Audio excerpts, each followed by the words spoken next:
Social മീഡിയകൾ കാത്തിരുന്ന July 5 2025 July 5 4:18 എന്ന സമയം റയോ തൽസുഗി എന്ന് പറയുന്ന ജാപ്പനീസ് വനിത അവരുടെ ഐസോ എന്ന ബുക്കിൽ അവർ ഉൾക്കണ്ണാൽ കണ്ടതായിരിക്കാം, അല്ലെങ്കിൽ അവർ സ്വപ്നത്തിൽ കണ്ടതായിരിക്കാം, അവരെഴുതി വച്ചിരുന്ന ഒരു പേനയുടെ തുമ്പ് കൊണ്ട് ഒരു രാജ്യത്തിനെ മുൾമുനയിൽ നിർത്തുന്ന ആ ഒരു ദിവസം എന്താണ്?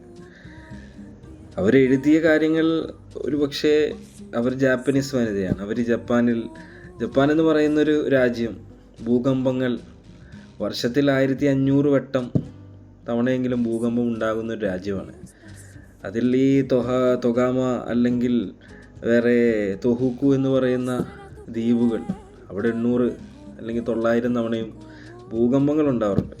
സ്വാഭാവികമായിട്ട് അവരുടെ മനസ്സിൽ അതൊരു എപ്പോഴും ഉണ്ടായിരിക്കാം. അവർ പ്രവചിച്ചിരുന്ന കൊറോണ അല്ലെങ്കിൽ സുനാമി, ഇതെല്ലാം ഇതിനു മുമ്പ് വന്നിട്ടുണ്ട്. ഇവർ പ്രവചിക്കാത്ത പല കാര്യങ്ങളും ലോകത്ത് നടക്കുന്നുണ്ട്. പക്ഷേ ഈ ഒരു സംഭവം നടന്നാൽ, ഈ ഒരു ഭൂകമ്പം ഉണ്ടാകുമെന്ന് പറയുന്ന ആ ഒരു അതായത് അവിടുത്തെ ഗവൺമെൻറ് തന്നെ ഇത് പബ്ലിസിറ്റി ചെയ്തിട്ടുണ്ട് നേരത്തെ.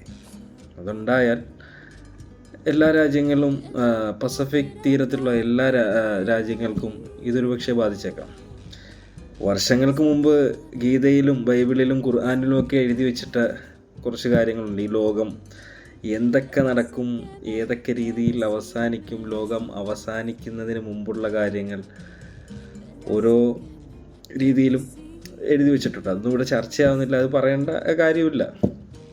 എന്നിരുന്നാൽ പോലും ഒന്നെങ്കിൽ നാളെ മംഗ ആർട്ടിസ്റ്റ് അവരുടെ പ്രവചനം സത്യമാകും. ഭൂകമ്പം ഉണ്ടാകാതിരിക്കട്ടെ. 3000-ഓളം ജനങ്ങളാണ് അത് അനുഭവിക്കേണ്ടത്.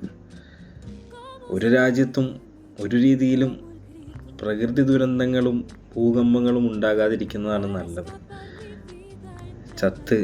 ഇല്ലാതാകുന്ന ദിവസങ്ങളല്ലേ, വിഷമങ്ങളല്ലേ, വേർപാടിൻ്റെ ഓർമ്മകളായിരിക്കും. പിന്നെ ഒന്നെങ്കിൽ ആർട്ടിസ്റ്റ് എയറിൽ കയറും, അല്ലെങ്കിൽ നാളത്തെ വാർത്തകളിലെല്ലാം നിറഞ്ഞു നിൽക്കും ആ ഭൂകമ്പത്തിൻ്റെ കഥ. ജപ്പാനെ സംബന്ധിച്ചോളം ഭൂകമ്പമാണ്. അവിടെ ഭൂകമ്പമില്ലാത്ത മാസങ്ങളോ വർഷങ്ങളോ ഇല്ല. ഇനി അവർക്ക് ജപ്പാനോട് വല്ല ദേഷ്യമുണ്ടോ എന്നും അറിയത്തില്ല. അതാണ് ഇവിടുത്തെ ടെസ്റ്റ്. അപ്പോൾ തൽസുഗി ഇപ്പോൾ ഇല്ല. അവരേറെ കാലങ്ങൾക്ക് മുമ്പ് പ്രവചിച്ചു. അതിനുശേഷം അവർ ഈ ലോകത്തോട് തന്നെ വിട പറഞ്ഞു പോയി.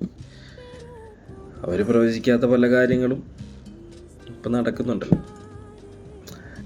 പിന്നെ ഇപ്പോൾ എല്ലാവരും ജപ്പാനിലേക്ക് നോക്കിയിരിക്കാതെ നമ്മുടെ നാടും നമ്മുടെ രാജ്യത്തിൻ്റെ കാര്യങ്ങളൊക്കെ നോക്കി, ഇപ്പോഴത്തെ കാലാവസ്ഥയും ഒക്കെ മുന്നിൽ കണ്ട്, മഴ വരുമ്പോൾ മാത്രം ഡാമിൻ്റെ കാര്യം ഓർക്കാതെ, പഴയ കെട്ടിടങ്ങളുടെ കാര്യം ഓർക്കാതെ, കടൽ തീരങ്ങൾ കടലിനുള്ളതാണ്. ആർത്തുല്ലസിച്ച് അടിച്ച് കയറി വരുന്ന തിരകൾക്ക് അതിൻ്റെ സൈഡിലുള്ള വീടുകളിലോട്ട് കയറാനല്ലേ പറ്റത്തുള്ളൂ. അതൊക്കെ സ്വാഭാവികമായിട്ടും മാറുക. പിന്നെ പുഴകൾ, കായലുകൾ, ജൂൺ ജൂലൈ മാസങ്ങൾ അല്ലെങ്കിൽ